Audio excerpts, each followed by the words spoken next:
Bismillahirrahmanirrahim. Elhamdülillah ve salatu ve selamu ala Resulillah amma ba'd. Abdullah bin Mas'ud radıyallahu anhu bir hadis rivayet kılat. Al hadiste Peygamberimiz sallallahu aleyhi ve sellem Abdullah bin Mas'ud radıyallahu anhuga bir düşünüktü, amal türünde düşündürüp bergen. Peygamberimizin ilim üretü ıkması bir kança türlü olgan, kebir nerselerdi Peygamberimiz aytıp berediler, kebir nerselerdi körgözüp berediler. Oşalardan birisinde Peygamberimiz Abu Hurayra radıyallahu anhu aytat, Abu Hurayra jür men sağa dünyanın hakikatini körgözüp koyayım bu dedi. Körgözü menen ilim üretü oldu. Alıp arıp bir taştandıda jatkan nerselerdi körgözüp bir canıvar attın baş söğüktör turat ele. Bul attardı baylar minet ele tekeverlenip bugün ahvalı şunday oldu dep. Başka nerselerde körgözüp durup dünyanın akıbeti şunday bolat Abu Hurayra dep Peygamberimiz amal menen körgözüp berdi. Başka hadislerde de kelet Peygamberimiz sallallahu aleyhi ve sellem'den darat alu kanday olat dep surap kelgen adamlarga darat alıp durup körsetip berediler Peygamberimiz. Sahabalar da uşunday kılatılar. Peygamberimizin sahabalarından kelip suraşkanda Peygamberimizin sahabaları dağı daratı toluk alıp körgözüp durup hakada vudu'u Resulullah sallallahu aleyhi ve sellem Peygamberimizin daratı uşunday olğan dep körgözüp berediler. Oşunday körgözüp üretü ilim berүү ыкмаларынан birisinde Peygamberimiz sallallahu aleyhi ve sellem Hattali Resulullahi hattan faqala hâzâ sabilullahi. Peygamberimiz Abdullah bin Mas'ud radıyallahu anh'unu alıp gelip bir uzun çizik çizdi. Uzun. Anan aytdı bul Allah Taala'nın jolu bul dedi. Anan keyin thumma hatta hututan an yaminihi ve an şimalihi.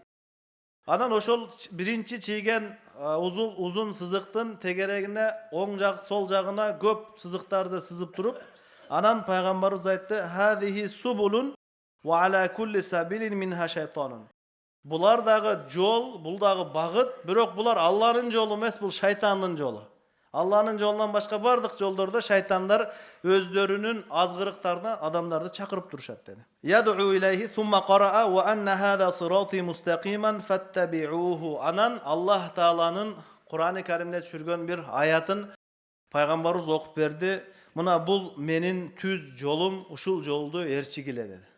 Jaşoodо jakşı jaktagı, jaman jaktagı açık ele bolgonu jakşını jakşı dep biliş üçün, jamanды jaman dep biliş üçün Allah Taalam azbı kembe ar biribizge akıl bergen. Oşol akıl menen bir jakşını jamandan ajırata bilebиz. Akıldı adam jakşını ertiş kerek, jamandan saktanış kerek.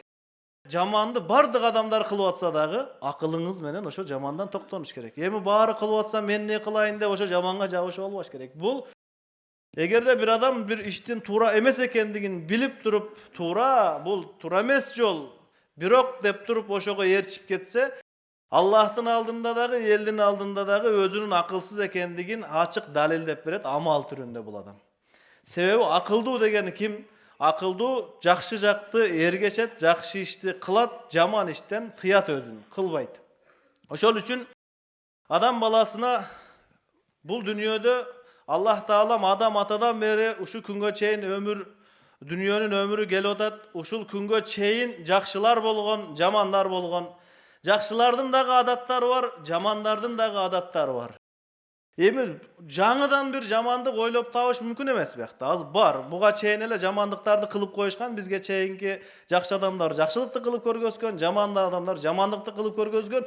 Emi munogu jerde jaşap atkan uşul dünyanın havasından dem alıp atkan adam akıldı ekeninin belgisi uşu bolat, jakşılardın jolun tandayt. Eger hiç kim tandabay koysa dağı, jamanlardın jolundan saktanat, eger bari kılıp atsa dağı. Peygamberimiz sallallahu aleyhi ve sellem bir hadiste aytat. Öte kıska hadis, birok ömür boyu bizge jakşılıktın bir bagıtı bolup bergenge toluk mümkünçülük bar bolgan hadis. Peygamberimiz bu hadiste köp bizin arabasında aytılıp жүрген hadis. Man tashabbaha bi qawmin fahuwa minhum dedi. Kim özün kaysıl kowumga okşotsa, oşolordan bolup eseptilet. Özün kimge okşot otat? Bir işti baştayın dep atasызбы? Oşol işti kimder kılgan, jana kanday adamlar kılgan, anın natijası ne bolgon? Oşoga karap durup kılınat. Egerde bir adam din menen jaşabay, dinge karşılık kılıp, din menen jaşap atkandardı jaman körse, bul işti Firavun kılgan, Abu Cahil kılgan demek oşolordan bolup eseptilet bul adam. Egerde Башкаларды жакшылыкка чакырып, жамандыктан кайтарса, бул ишти кылуучулар ким жана анын натыйжасы кандай болгон? Алар пайгамбарлар болгон, алар сахабалар болгон, алардын натыйжасы аябай ийгиликтүү болгон. Демек, бул ишти кылыш керек болуп калат. Ошондуктан биз бул нерсеге көңүл бурушубуз керек. Биздин бүгүнкү күндү кантип белгилеп атасыз, эртеңки күндү кантип белгилеп атасыз жана ошентип белгилегендер ким? Ошого караш керек. Мисал үчүн, адам баласына Аллах Таалам бир кубанычтуу күн кылып туруп жума күнүн берген.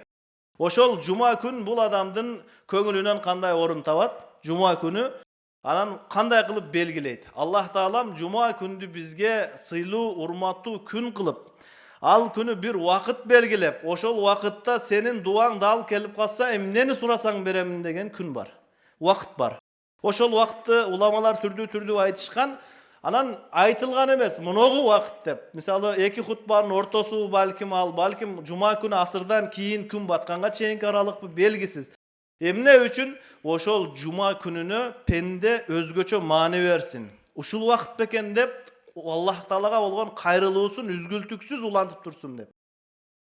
Эми буну белгилеген адам, жума күнү ибадат менен алек болгон адам, бул жакшы адамдарга окшошкон болот дагы, иншалла бул адам жакшы адамдар менен бирге болот да. Шарият белгилебеген, адамдар өздөрү белгилеп алган, бирок зыян болгон динсиз адамдар, мусулман эместер белгилеген күндү дагы эгер кайсыл бир мусулман белгилеп алса, анда бул мусулман айтып аткан сөзү мусулман болуп, бирок кылып аткан иши мусулман эместерге окшошуп калгандыгы үчүн бул адамдын пайгамбарыбыздын хадисинде айткандай, ман ташаббаха би кавмин фахуа минхум. Ким кимге окшошсо ошолордон болот дейт. Себеби биз окшоштугуна карап туруп чечим чыгарабыз да, бир адам ажылда бар ким менен уруша берсе, итке окшош экенсиң дейбиз да аны. Себеби ошол сыпат бар экен. Бир адам сөз түшүнбөйт, кайсар адам болсо эшек экенсиң дейт, акмак болсо эшек экенсиң дейт. Адам билгенini кыла берсе, анда мал экенсиң дейт. Ошол окшоштук да. Эгерде такыр күнөө кылбай, жакшы адам болуп, бардыгы менен жакшы мамиле кылса, бул адам периште го дейбиз да. Демек, окшошторго карап туруп чечим чыгарылат экен. Ошондуктан биздин күнүбүз кандай болуп атат, кимдин күнүнө окшошуп атат, түнүбүз кимдин түнүнө окшошуп атат, бул нерсеге аябай маани бериш керек. Аллах Тааладан жакшылыкка, жакшы адамдарга окшошконго аракет кылууну дайым сурашыбыз керек. Себеби Хум Атша деген бир китепте бир окуя жазат. Муса алейхиссаламга Аллах Таалам Фираунга барып дин жеткирүүгө буйругандан кийин, Муса пайгамбар Фираунга барса, ар бир падышанын бир мыскылчысы болот, клоун неби ошол бир маскарапозу болот. Ошондой маскарапоз эмеде да бар экен, Фираунда да бар экен. Муса пайгамбардын айткан дааватын албетте Фираун кабыл алган эмес. Муса пайгамбар кеткенден кийин Муса пайгамбарга окшошуп кийинип келип Фираунду күлдүрүш үчүн ал маскарапоз дагы ошол эле сөздөрдү кайталачу экен. Эй Муса, Фираун, сен Кудай эмессиң. Сен Аллах Таала сени жараткан, Аллахка баш ий деп ушинтип айтса, каткырып Фираун күлчү экен. Анан ушул ишин Муса пайгамбар кайра даават кылайын деп келсе, Муса пайгамбардын көзүнчө кылчу экен. Анан Аллах Таалам Фираундун кабыл албай койгондугун Муса алейхиссаламдын жүрөгүнө билдиргенден кийин, Муса алейхиссалам Аллахка дуа кылды. Алла бул Фираунду жок кыл деп дуа кылгандан кийин дуа кабыл болду. Фираун жана анын аскерлери сууга чөгүп өлдү. Бирок жанакы Фираун менен дайым бирге жүргөн маскарапоз сууга чөкпөй калды. Ошол Муса пайгамбар коому менен турган жерге келди жанакы. Анан Аллах Таалага айтты Муса пайгамбар: "Эй Алла, бул Фираундан да көбүрөөк мага ыза берген эле бул адам" дейт. Фираунга сөзүмдү укпай койдум. Бул мени шылдыңдап, элдин көзүнчө менин аябай ачуумду келтирет эле. Алла, бул неге өлбөй калды эл катары? Жок болбоду го дегенде, Аллах Таала тараптан айтылды дейт: "Эй Муса, менин сүйүктүүмө окшогондорду дагы азаптагым келбейт мен" депчи. Муса, мен сени жакшы көрөм, сага ким окшошуп алса, аны дагы жакшы көрөм, аны да азаптагым келбейт деп айткан дейт. Ошол үчүн адам баласы бул хадисти жакшы жактан түшүнсөк да болот. Биз пайгамбарыбызга окшосок, сахабаларга окшошсок, мүнөзүбүздө, кийимибизде, сүйлөшүүгөнүбүздө окшошсок, анда ошолорго чогуу болуп калат экенбиз. Эгерде жүрөгүбүз таза болуп туруп дагы, мен алхамдулилла мусулманмын, мен христиан эмесмин деп туруп, бирок ошолордун кылган ишин кылып алса, Анда ошолор менен тирилип калыш коркунучу бар экен. Аллах Таалам бардыгыбызга бул кыска өмүрдө Аллахты ыраазы кылып, туура багытта, сиратул мустакимде жашоо насип кылсын. Ва ахиру дa'wana анил хамдулиллахи rabbil alamin.